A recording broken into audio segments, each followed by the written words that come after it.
আপনার কাছে একটু আবদার যে আমার ছোট বলি আপনি যদি দেখতেন ওই বুকগুলো খরিদগুলো বিক্রি করছে তাহলে আপনারই কেন আসছেন যে ওরা কি জঘন্য খারাপ ব্যবহার করেছে আমার মনে শুনলে। মাগুরায় ধর্ষণ ও হত্যা চেষ্টার শিকার শিশুটির মায়ের সঙ্গে ফোনে কথা বলে তার চিকিৎসা সহ সব ধরনের সহযোগিতার আশ্বাস দিয়েছেন বিএনপির ভারপ্রাপ্ত চেয়ারম্যান তারেক রহমান।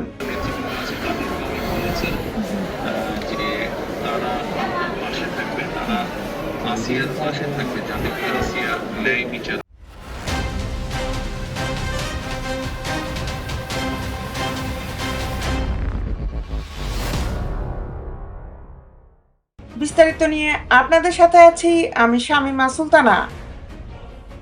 শনিবার দুপুরে ঢাকা মেডিকেল কলেজ হাসপাতালে সাংবাদিকদের বিষয়টি নিশ্চিত করেছেন শিশুটির মা।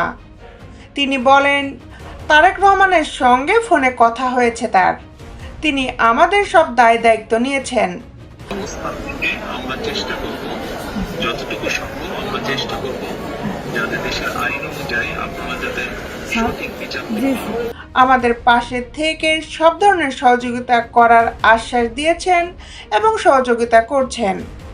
তারেক রহমান ও দেশবাসীর কাছে আমি দোয়া চাচ্ছি। শিশুটির মা বলেন, আমার মেয়েটা এখন লাইফ সাপোর্টে আছে, তার অবস্থা ভালো না। এতটুকু বাচ্চাকে কিভাবে যে অত্যাচার করেছে হয়তো আপনারা শুনেছেন, কিন্তু দেখতে পারেননি। তার শরীরে ব্লেড দিয়েও কতগুলো আঘাত করেছে। মেয়েকে নির্যাতনের বিষয়ে তিনি আরও বলেন, বড় মেয়ের স্বামী, শ্বশুর ও ভাসুর 3 জন মিলে আমার ছোট মেয়ের উপর নির্যাতন করেছে। এইটুকু অনুরোধ যে আমার শাস্তি তো বেরোনি আর আমার দিকে মনে ক্ষতি করেছে একটু আপনার কাছে হাত করতেই। মেয়ের জামাই আগেও বিয়ে করেছিল, আমরা বিষয়টি জানতাম না। মেয়ের শ্বশুরের বিরুদ্ধে আগেও আরও 2টি মেয়েলি কেস রয়েছে, সেখান থেকে খালাস নাকি পেয়েছে। এই কেস থেকে যেন কোনোভাবেই খালাস না পায়, এর সর্বোচ্চ শাস্তি যেন হয়। তিনি বলেন, যারা আমার মেয়েকে জঘন্যভাবে নির্যাতন করেছে তাদের শাস্তি দিয়ে দিক। এদিকে শিশুটির অবস্থা আশঙ্কাজনক হওয়ায় তার চিকিৎসার জন্য 4 সদস্যের একটি মেডিকেল বোর্ড গঠন করা হয়েছে।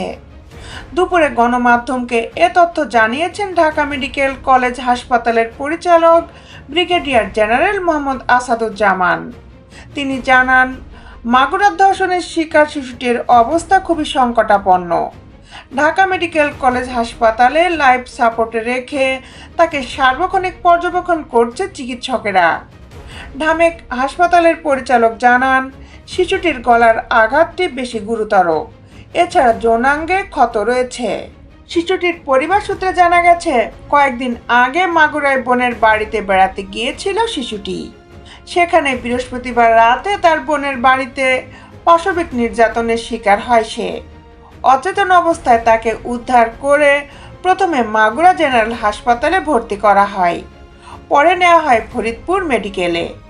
অবস্থা গুরুতর হয় রাতে পাঠানো হয় ঢাকা মেডিকেলে, নেওয়া হয় পেডিয়াট্রিক আইসিইউতে।